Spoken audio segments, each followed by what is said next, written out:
Hi, welcome to my channel. I'm a professional wildlife and pastel pencil artist, and in this little, well, I say little, it's probably going to end up quite long, but this little free lesson, we are going to be looking at a pet portrait. So I used to be a pet portrait artist, and I've just got a handful left. I've recently retired from that, and the client I know particularly well, and she also really loves drawing with pastel pencils and has come to a few lessons, and she did ask would I be able to film it for her, and I thought why not, it's one of the last ones. So it's not a properly formal class. If you want proper tuition, I have a Gumroad channel where I do properly walk you through everything, but I'm recording it in the same sort of setup. I'll talk you through little bits here and there, and you can just see how this comes together. So you probably won't be able to see very much of the outline as it stands at the moment. The dog is going to be fairly tricky to draw, and I'll put up the reference photo I've got. Unfortunately, this is a tribute painting, and because of that, obviously we can't get any more photos. So it does present a few challenges. There was another photo I was very close to choosing, and it's the second reference photo without the purple jumper on, but I didn't choose that because the eyes are partially closed, and I just didn't have a good enough reference from that angle to open them. So we've gone for this pose, but I'm going to have to tackle with some tricky areas later on. So let's get started. I usually start with the eyes. So you want to start with the eyes most of the time because they set up your tonal range for your drawing. So your tonal range just means, it's a fancy way of saying light and dark. So a colour still has tone, but the easiest way to see tone is in black and white, and it's a scale really, from the darkest black all the way up to the lightest white. So by getting in our eyes, we get in our darkest darks very early on with the black of the pupil, and for this photo and these eyes, there is a lot of black. You can't actually see the pupil, but I'm going to use some techniques to add a bit more depth to these eyes. And then with the reflection, you'll either have a very light grey, or as with this photo, we have a sparkling white. So that just means we've got a darkest dark and our lightest light on that tonal scale from black to white straight away. Really helps us to anchor the rest of the painting and see whether that brown or orange or whatever it is actually as dark or as light as we think it is. So always blow your dust off with pastel, especially with black. It just gets caught in the drawing. So as I said, I'm just going to add a bit of depth to the eyes, which isn't really in the photograph at all, but I do like to add some in.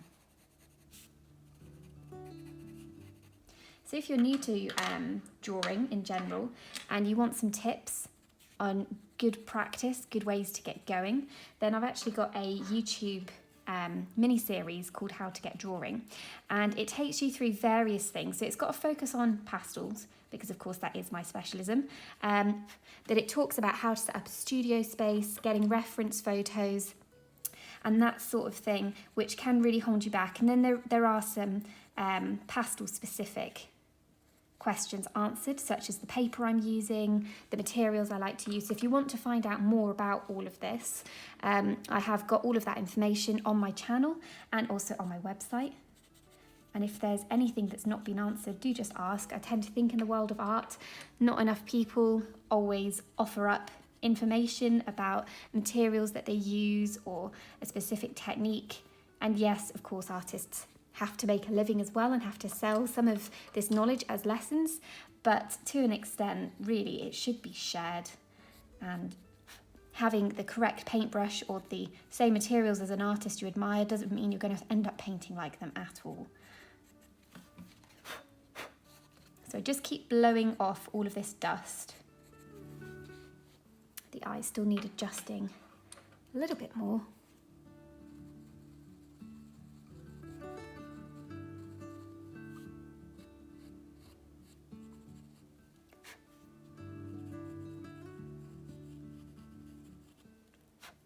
And I do live on a farm, so if you hear the odd moo or a loud vehicle going past, it's going to be a cow and a tractor.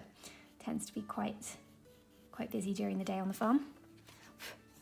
Okay, so I'm fairly happy with those. And what I do with the eyes is I'll get them in this fashion, and then I carry on quite quickly from there, and I'll return to the eyes as the drawing develops.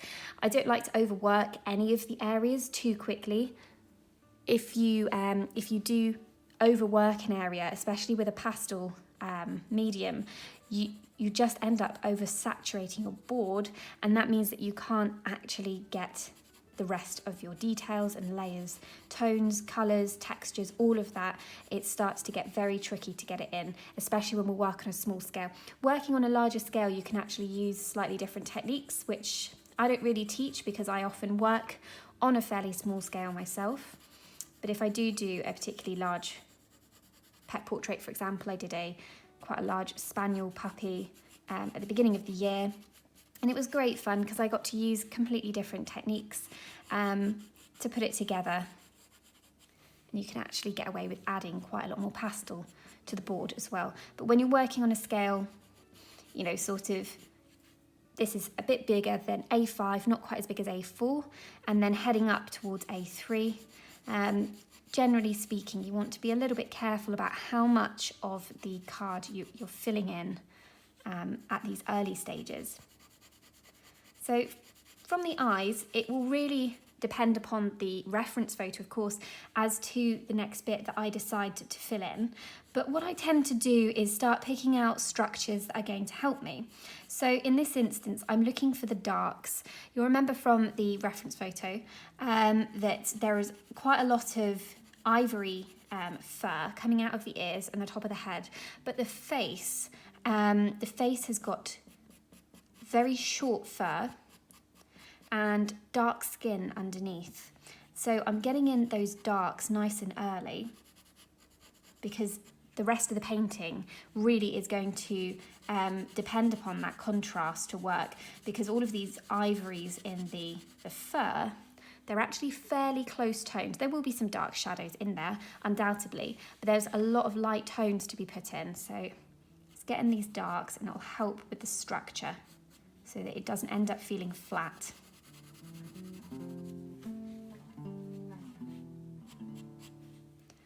Thinking about that fur direction as well.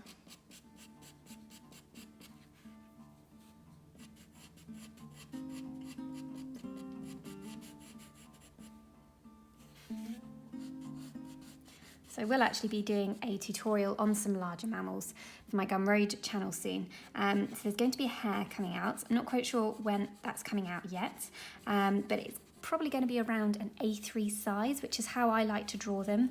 And I get so many colours in those as well. There are quite a few different tones and hues that you can pick out in the fur of a hare. And some of them are a little bit unexpected, but really take that drawing from something that's is good but not particularly exciting to that next level, that professional finish. And at the time of this release, I know it will already be out. There is a horse on there as well. So for me, when I was learning to draw, especially a few years ago, horses were an endless fascination. I think it's a mix of the actual animal in person. They're graceful but so strong. They're powerful and yet can be so gentle and can be very responsive to human emotions as well. So there's a real connection, I think, that you can find with them. And of course, those eyes, they're completely soulful eyes, same as actually the cows here on the farm, those big eyes. So I've always enjoyed drawing horses and really couldn't wait to do a tutorial on one. So that's a fairly large one as well. I think the piece of paper is a 35 by 50 centimetre actually for that. And I've got a lot of unexpected colours in that tutorial. We've really looked at how we can increase the saturation and go from something that's brown to something that's actually got purples and pinks and oranges. And that's how I enjoy drawing my horses. So not strictly realistic, they have definitely a realistic finish to them, but it's heightened. There are heightened colours in there. So that's just a bit of my own style, I suppose, coming through. So you can hopefully see, although obviously it looks very strange at this stage, the structure is starting to appear, and I'm just leaving areas of board blank, which I know are going to be quite a bit lighter.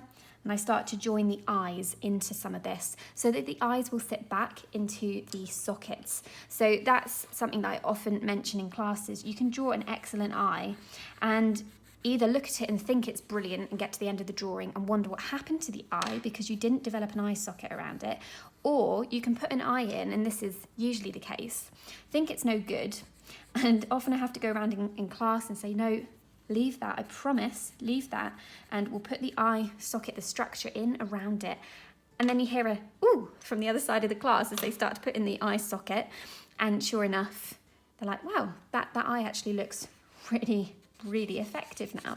So it's not just about the eyeball itself, the iris, the reflection, obviously that is all important, but you also need to get the surrounding structure correct. Otherwise you just won't get a good finish.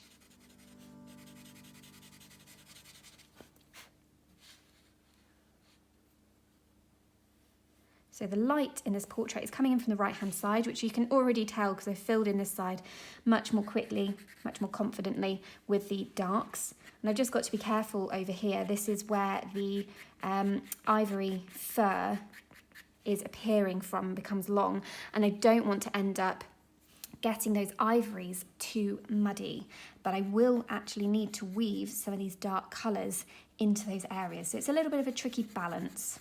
Again, just not wanting to over-saturate the tooth of the card too early, because otherwise I will never get the ivories in nice and clean.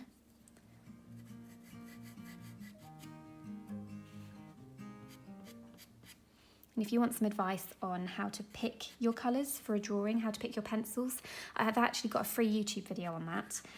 Again, it's in the How to Get Drawing series, and it just takes you through some techniques that you can use to be able to pick out a nice selection of pencils that you can obviously swap and change and add to as you're drawing, but a solid selection to get you going, because I know that can really hold people back, and you can look at a drawing and then look at your huge array of pencils and wonder where to begin, and it can be a little bit daunting.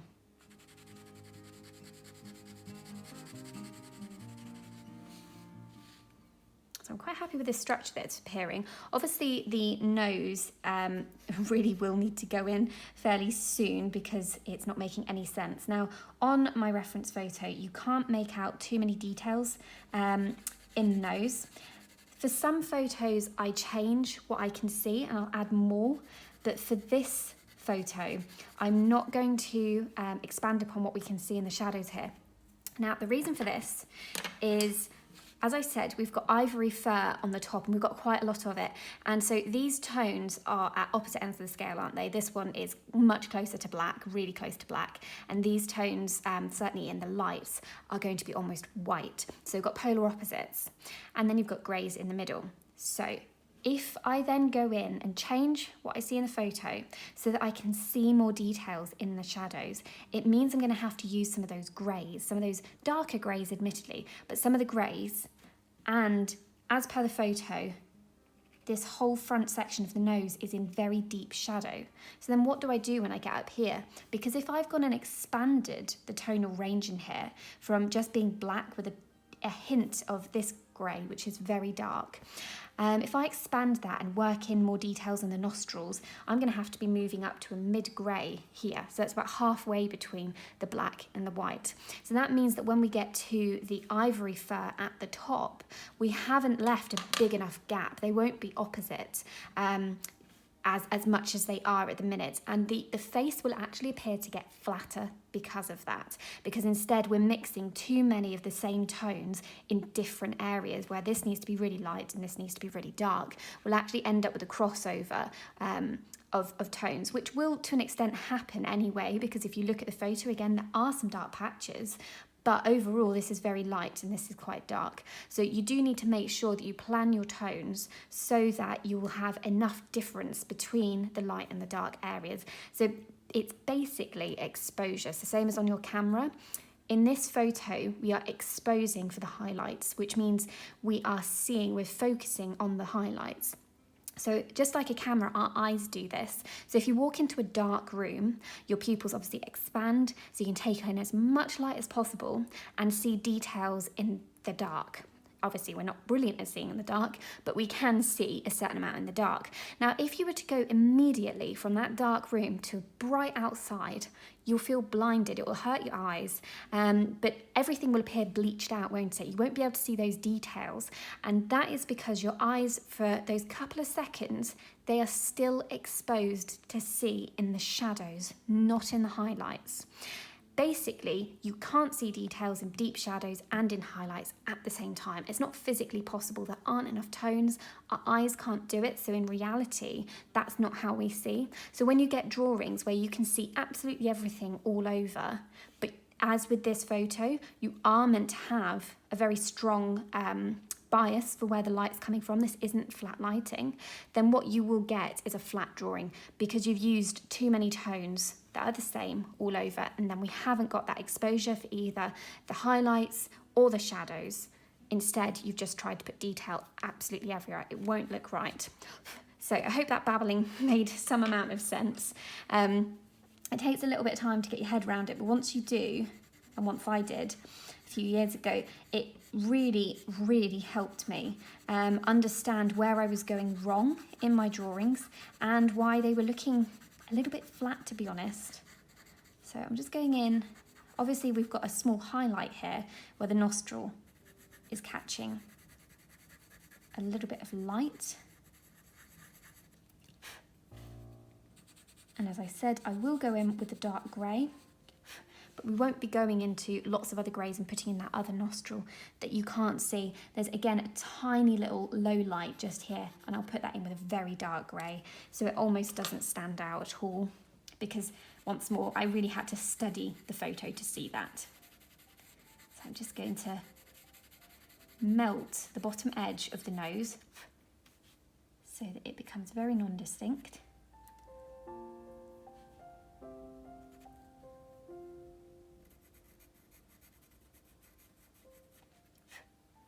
And I'm going to put in that small light, which is a highlight with the mid-grey, and even that is a little bit too light. I'll leave that there for now and see if it settles in. That's why I quite like to put in other areas of structure before I go in with more obscure parts of a drawing like this, because if I put in this nose by itself, when I just had the eyes and nothing else in, it would be really difficult to actually see the effect it's having. Whereas now what we've got is a slightly lighter side and a darker side. So this little catch there of the nostril makes sense. And if anything looks a tad too bright, I might leave it. Whereas if I just put this in by itself, it would look really, really flat and it just wouldn't work. So just like the eyes, something supportive around these features will show you whether you've got it right or not.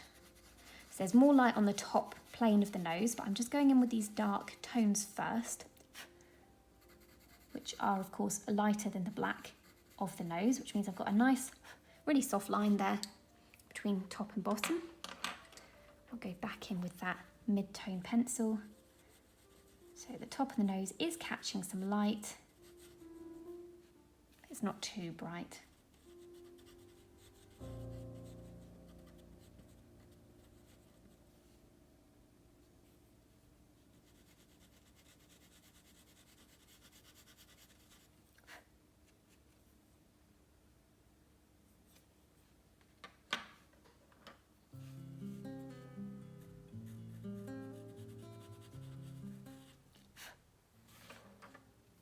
That'll again be another feature that I just leave and I'll come back to later on if I need to.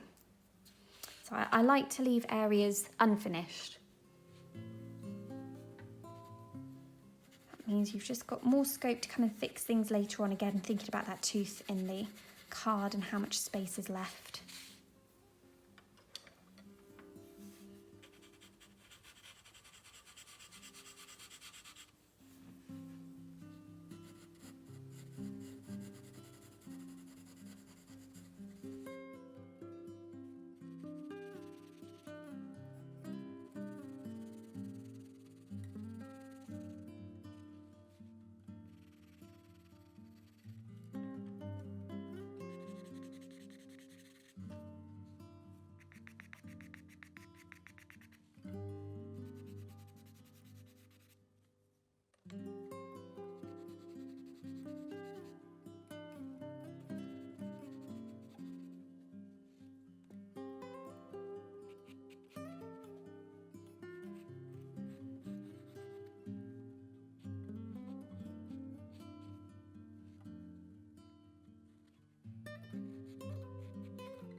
So what I'm doing at the minute, I know it looks like quite a mess at the moment, I'm jumping around from area to area where I'm seeing tone firstly. So I'm trying to put in the darker areas, so we've got the shadows inside the ears that quickly went in, and I need to add to those as well. And now I'm picking out some of the darker areas in the ivory fur, and I'm just mixing different pencils together so that I get a good mix, both for the tone and the colour of those areas. So the tone is, if anything, more important than the colour, because tone will give us structure. So it's quite a laborious process. It takes quite a while, and you don't appear to be getting good results for quite a while either. It will suddenly start to pull together.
Okay, so that is my solution, if you like, to the bottom of the portrait.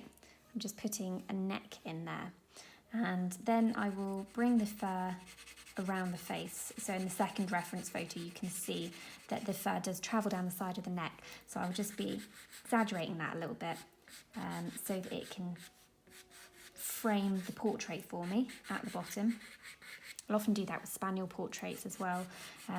You get that lovely flick of fur down at the throat and from the ears, and you can just end up with a lovely, neat finish to your portrait. And the fur sort of just flicks at the end, and it's quite a satisfying way to trail the bottom of the portrait out. So it's what I'm hoping to do here. Obviously, I'm more or less making this bit up, but using the reference photos to guide me. I would never just make something up. I'd always use a reference photo as a guide for this type of work. If you are trying to do anything realistic, you really should have a reference photo as a guide, even if it's not the same subject and you're just using the lighting from a reference photo. But you do need something, because otherwise you will run into difficulties.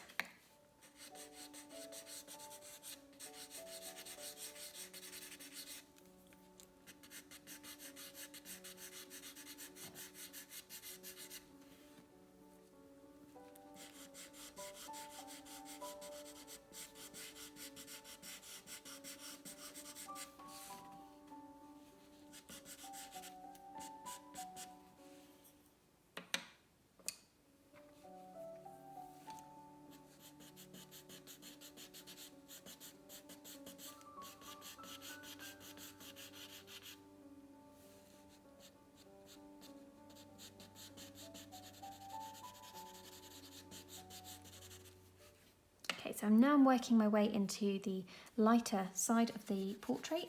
So I've got to try and keep that in mind. I'm going to try and keep these more honey tones and less grey. There will still need to be grey in here, but I'll go in lighter than I think I need to be for the lighter side to start with. And then adding darker tones is easy, but making an area lighter, if you've gone in too heavy with those greys or dark browns to start with, then you can be in trouble with pastel, to be honest, because it does like to mix together, and you can then just end up with a muddy mess that's neither light nor dark, and it's sort of game over. So normally head in lighter than I think I need to. To be honest, I usually do that for the shaded side as well, and I'll build it up.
So I'm using quite a lot of the second reference photo for this side of the head, and it's not that actually the primary source for this drawing is bad for the right hand side here, it's really not, but in the other reference photo we can see more ivories and warm colours to work with. It will make for a more interesting drawing if I can get more colour into it, so I do like to heighten things where possible, you know, to an extent. This will, it's still got a lot of brown in it really, but this side I'll probably add a bit more grey in, and it will just contrast the lighter side nicely, which is obviously going to be a lot warmer. I love this pencil I'm using. It's a really golden brown. I use it all the time. Kind of doing what I did on the other side. I'm picking out the darker patches between the tufts of fur. And I'm never tying myself to a reference photo. Instead, what I look for is the direction, the flow of the hair, the fur, the feathers, whatever it is that I'm drawing. And I look to mimic that, as opposed to looking at the photo and thinking, right, there's a curl here that then joins to another curl there. By doing that sort of copying, you tend to end up with quite a stiff image, or I do. So I much prefer to recreate the flow, and no, it will not be perfect as per the photo, but you should end up with the same effect. And because these marks are therefore, they're quite free, these marks that I'm doing, they're very fluid, I should end up with fur that doesn't feel too stiff or overworked, which I think, especially for this type of fur where it's long, is something really to watch out for. So I would recommend really this method of studying the fur direction, but moving fairly loose marks. See, this is all really quite messy.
Alright, so I just need to do a bit of pencil sharpening.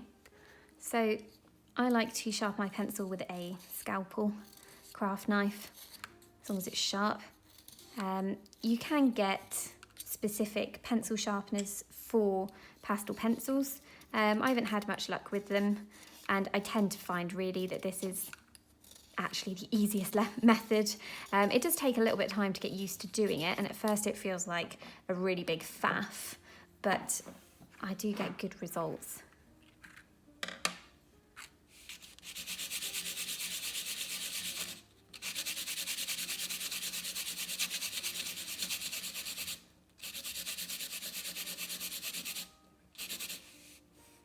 Always make sure to wipe it off, otherwise you dump a load of dust onto your drawing.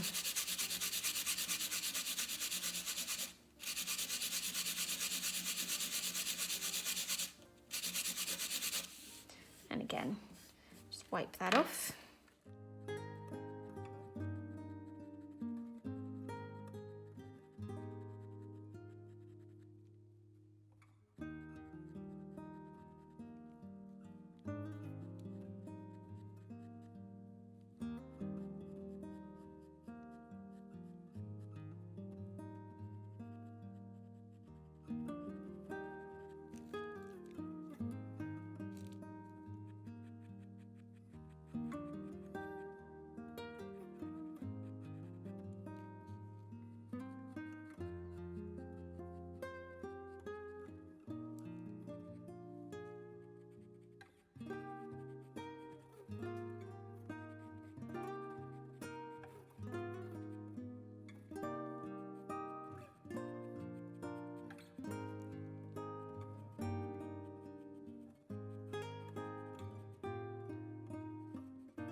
So hopefully now, I'm really hoping this tractor doesn't come back in a minute.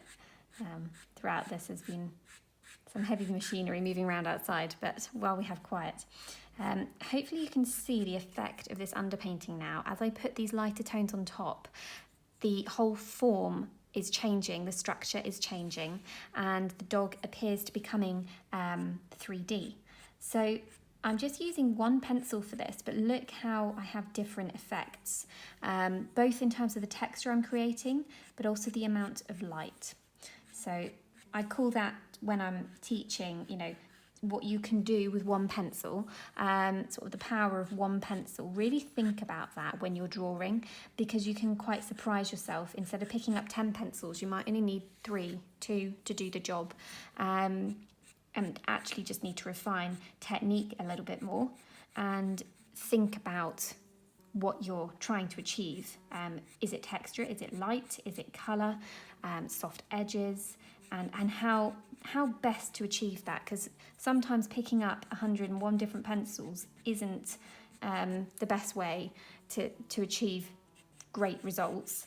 Just as I don't do a lot of blending either, I really try and think about the pencils that I'm going to put next to each other and the edge that would give me. Is it going to give me a soft edge if I use those 2 pencils next to each other? And it just forces me to consider the tone a little bit more, which when it comes to realism, tone is super important. It really is. Without it, we don't get a 3D structure. So obviously in other forms of art, tone can take more of a backseat, and maybe something like colour or texture, and to an extent 3D elements, you know, that might be more important. But when we're looking at realism, we really do need to think about tone the whole time. So speaking of which, now that I've taken those areas a little bit brighter, I'm just going to pick out the light on the top of the nose a little bit more, and I might come back to that again a bit later. So I'll probably weave other colours into the face, but I'll just finish off with this grey first. It's a nice warm light grey, sort of just scumbling it over the top at the moment.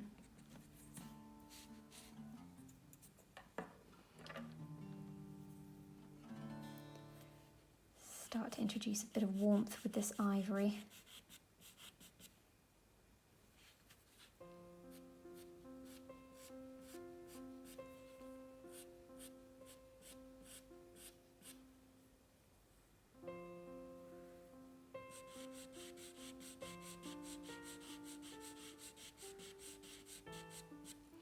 And look how light this starts to appear. And the whole piece, again, is going to completely change at this stage as we increase the tonal range across the drawing. And this will start to become, or it will appear darker, this golden underpainting that I've done, because it's going to be contrasted by the lighter tones. So this is really where you just need to be careful that you're not taking areas too bright too quickly. I just like to work between a selection of pencils.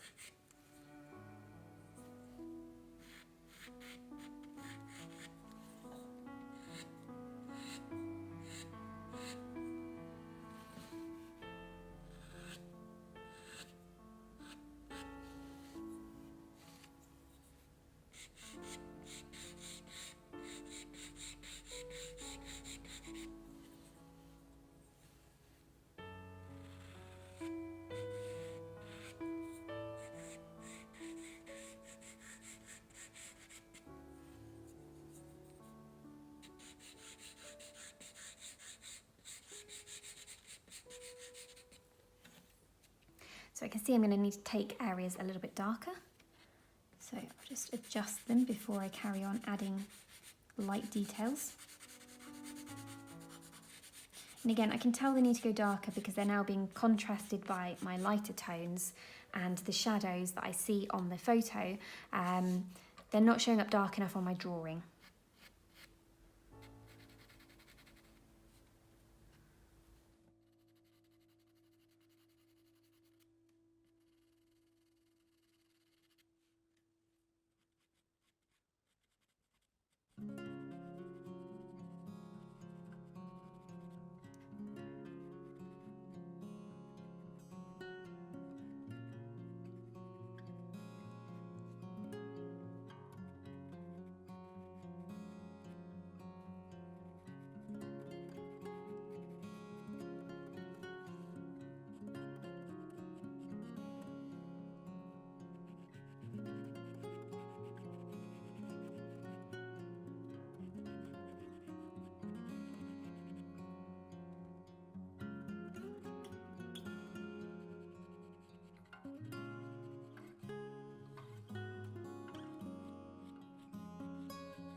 So just take a quick pause here so I can talk you through a little bit of this.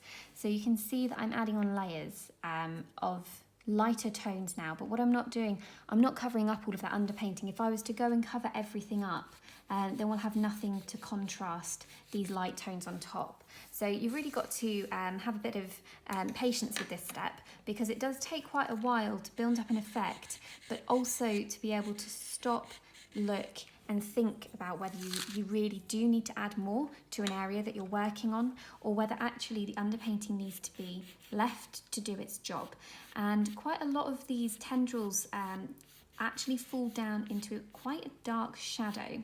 So as much as I'm not going to finish the ear off right now with all of those lovely little wisps of hair that really will soften everything and add the finish that we're looking for, I actually feel that I'm almost there with quite a lot of the detail work on this, because if I take it much lighter, it will no longer all be in shadow down in here. So it's quite a difficult thing to know when to stop, because of course the fur in shadow just doesn't appear to look right, but when the rest of the drawing goes in, it should support the rest of the face and that structure. So much like doing the nose, it wouldn't have looked right if I didn't have any other parts of the face in. For these areas in shadow, I really need to leave them quite dark. So I'm just heading in with this grey. It's not nearly as light as the grey that I've been using before. I love this grey. It's a yellow grey from Colour. I'm not sponsored by any of the materials I use. These are simply materials that I enjoy using. So it's a really great tone because it sits between the light grey that I like to use from Faber-Castell and their mid-grey. So it just sandwiches that gap quite nicely, and you can see it's added some softness and details in there, but it hasn't added too much light. So I'll carry on now with the rest of the portrait, adding these lighter tones, which it's my favourite part really, because again, you don't have to get it perfect. Instead, you're just mixing pretty colours together, pretty tones, following the fur direction, and getting some really nice little passages of light through the drawing as well. So I'm using a mix of brands for this. This is, for example, the Colour Ivory. It's just a bit softer than the Faber-Castell. I think it comes out a bit brighter as well. If I just grab one of the Faber-Castell ivories, that's this one. Let's have a little look. Yeah, so they're fairly similar, but the way that the Faber-Castell goes down, it's a little bit harder. It does come out a bit softer. In terms of, sorry, I mean the lighting. This is whiter than this ivory.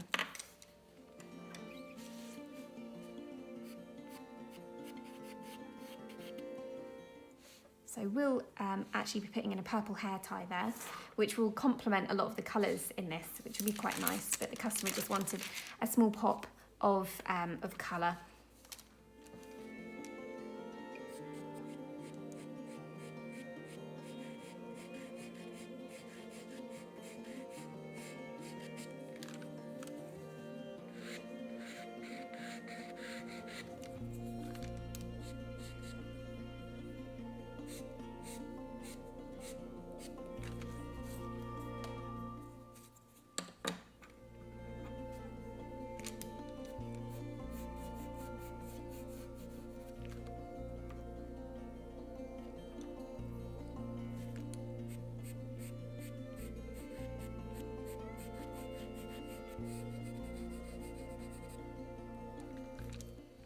So I can now really start to ramp up the amount of light in this drawing and really start to use the pencils a bit more heavily in these well-lit areas.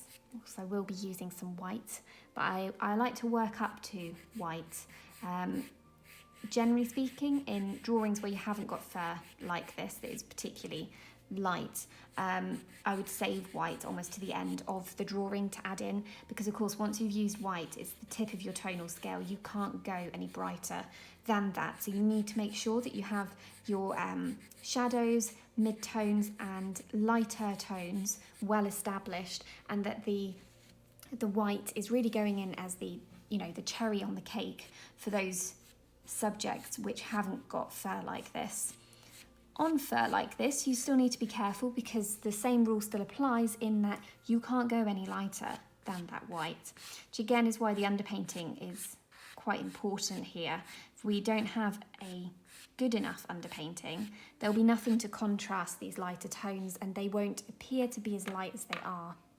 So I am now going to add some white in here. Let's take that a bit lighter. And again, I'm using a Cretacolor white at the moment. I will be using some Faber-Castell as well.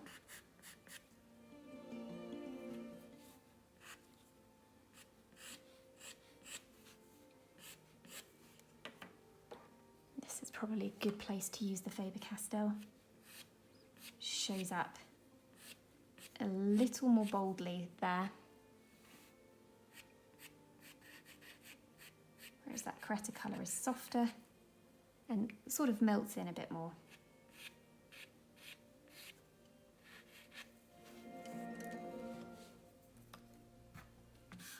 I always clean up around my painting as I go. You'll be amazed how these marks get themselves snuggled into the board and then don't rub out, which is a bit of a pain if you've finished a portrait and you've got a big smudge on it. Right, I think up to try and tackle this ear, which before I go in with those lighter colours, I am going to need to take darker in the skin that you can see here. And you can see that on the reference photo that it is darker.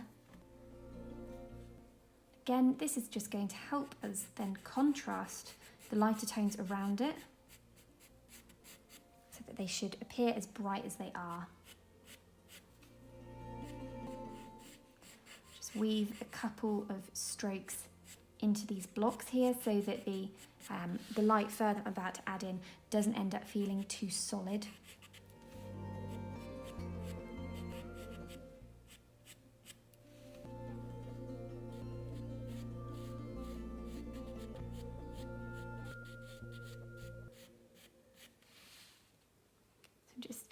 Gently heading round, adding in some darker streaks so that we can see the hair isn't in as one solid block. Being quite light with the pencil though, because as I said at the beginning, we don't want to make the lighter tones muddy with this sort of work.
add a little bit more down here to adjust the balance of the portrait a little bit, because the head is quite on the side.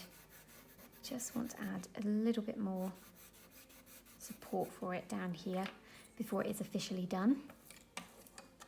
So just adding in basic shadow. This isn't an area of detail. You see really all I'm creating is a nice swish here.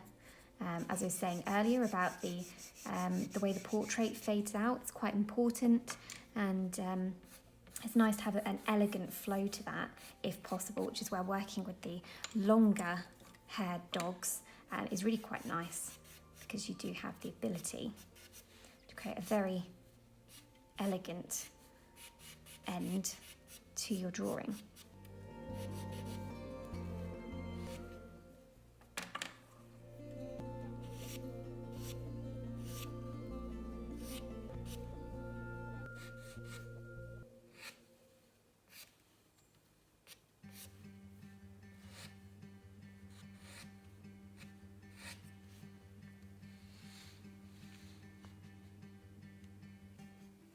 Okay, so there we have it.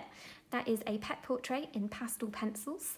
If you want to know about the materials that I've been using, from the paper, the crystal paper, to the pencils and the rubber, then you can find it all on my blog, as well as in that mini series on YouTube that I have released. And so you'll find the links for that down below and at the end of this video. And if you have requests to see me draw something on YouTube, then do leave me some comments down below. Of course, my main area for actually teaching is over on Gumroad, and there is a massive variety of projects. And if you don't want to be a member, then whatever project you buy, you get to keep forever, but it also comes with the free beginner's guide, as standard with any online tuition class, and that really takes you through how to care for your materials, how to sharpen them, and then there is an actual thistle tutorial that is the beginner class, and it shows you how to shade, how to create details and build up your layers, and that just comes for free. So then once you've got that little head start, you can head into your class, and as I said, there's a really wide variety. We've got the horse on there, there's a kingfisher to come and a hare, and there'll also be something a little bit more exotic as well. I'm hoping to get a tiger, if not a leopard, on there too. So I hope you enjoyed this video, and do leave me a comment down below or share with a group that if you think that will help them. I know quite a lot of drawing groups really enjoy watching people create their work. So until next time, happy drawing.